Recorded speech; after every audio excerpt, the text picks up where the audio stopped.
Let me tell you what I see in my practice every week. Someone will join our discussion and say, Bob, I'm exhausted from work, but I'm terrified to retire.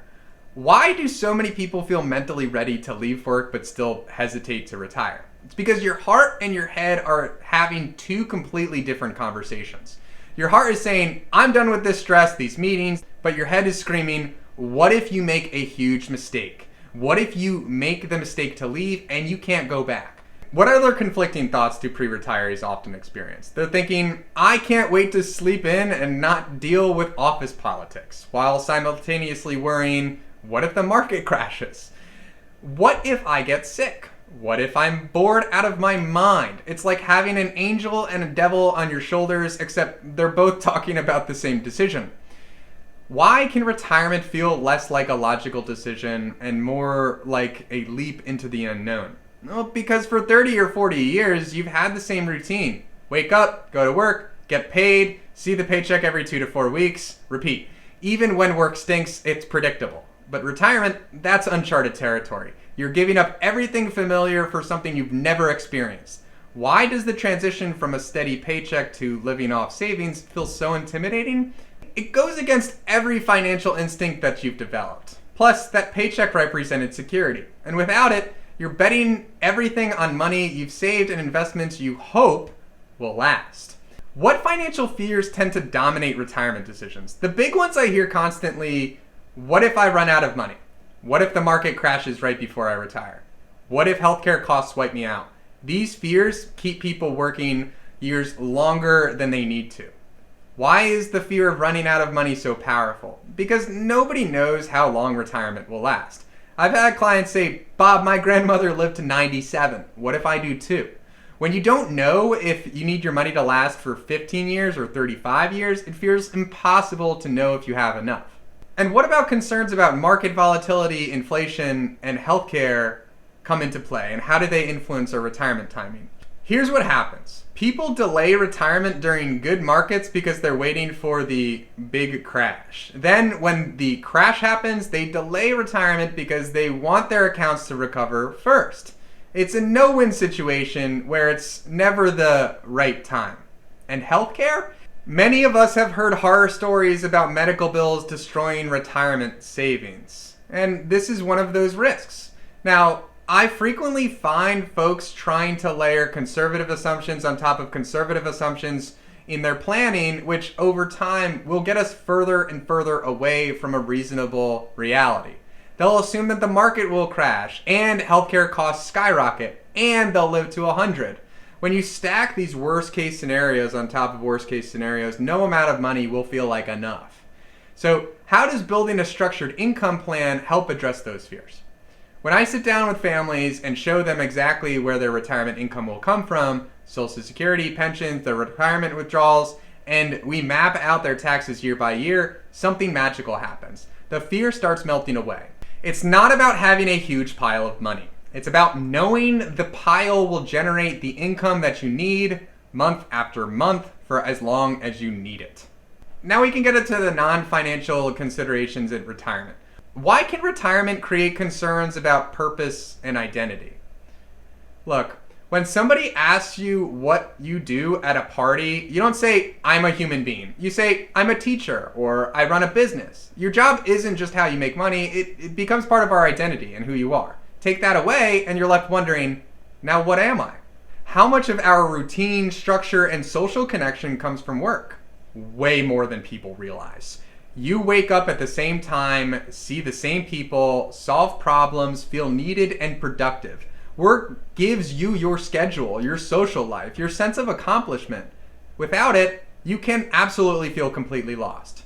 So why do many retirees struggle if they only plan the financial side of retirement?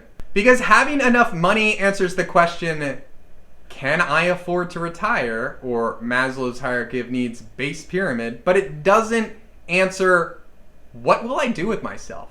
I've seen clients with plenty of money who were miserable 6 months into retirement because they felt useless and bored. What does it mean to retire into something rather than simply retiring from work? Don't just walk away from your career, walk towards something meaningful. Maybe that's volunteering to a local organization, mentoring young individuals in your field, or finally having that time to be the family member or friend that you want to be. You need something to get excited about when you wake up in the morning, not just an escape for travel for a designated period of time from what you don't want to do anymore. Now, if you're watching this and realizing that retirement decisions involve more than just hitting a certain savings number, you're not alone. The transition into retirement often involves a number of moving pieces: income planning, taxes, investment strategy, and understanding how long your savings need to last. If you'd like help looking at all of how these pieces come together for your own situation, I offer what I call a healthy financial checkup. This is an opportunity to review your current retirement plan, evaluate potential risks or planning opportunities, and see whether there are adjustments that could help you move into retirement with greater clarity and confidence. If that sounds helpful, you can schedule one using the link in the description below. Now, ways to ease the transition into retirement. Why doesn't retirement have to be an all or nothing decision? Because going from 50 hours a week to zero overnight would terrify anyone. You don't have to jump off a cliff. You can go walk down a gentle slope instead.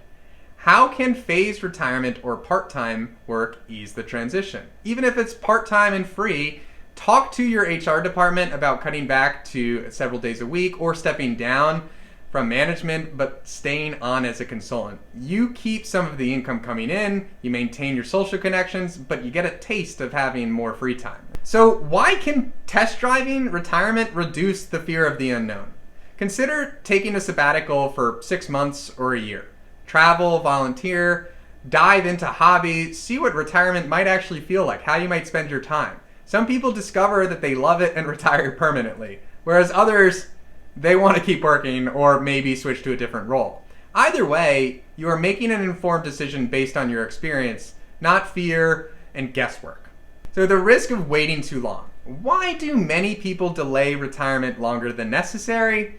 I find it's fear, pure and simple. They're so scared of making a mistake they can't recover from that they just keep working just one more year, which turns into 5 or 10 years of unnecessary work so they don't become a dependent down the line.